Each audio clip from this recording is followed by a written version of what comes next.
ഒരു മെയ് മാസത്തിൽ മധ്യാഹ്നത്തിൽ എൻ്റെ അമ്മയുടെ കൈകളിലേക്ക് എൻ്റെ ചേച്ചി നൽകിയ മുത്തുമണി, എൻ്റെ അമ്മുക്കുട്ടി. അവളുടെ ബാല്യവും കൗമാരവും യൗവനവുമെല്ലാം ഒരു വലിയ കഥ പോലെ കടന്നുപോയ ഞങ്ങളുടെ ജീവിതം. ആത്മാർത്ഥതയാണ് സ്നേഹത്തിനും വിശ്വാസത്തിനും അടിത്തറയെന്ന് തെളിയിച്ചവൾ ഒടുവിലവൾ എൻ്റെ മനസ്സിൻ്റെ സ്വപ്നത്തിൽ ചിലങ്കയിലൂടെ കടന്നു. എൻ്റെ ആത്മാവിൻ്റെ സ്വപ്നത്തിന് സ്വന്തം കൈകൾ കൊണ്ട് രൂപം നൽകി. എൻ്റെ നിത്യതയുടെ വഴിത്താരയിൽ അവിചാരിതമായ ഒരു ബിന്ദുവായി മാറി.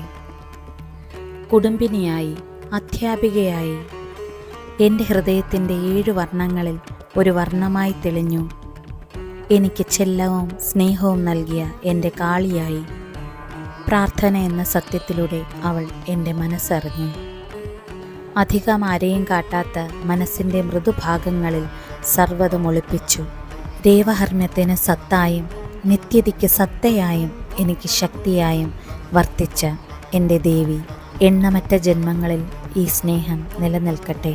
നിത്യതി സിദ്ധിദാത്രി എന്ന എൻ്റെ അമ്മുക്കുട്ടിക്ക് 1000 ജന്മദിനാശംസകൾ.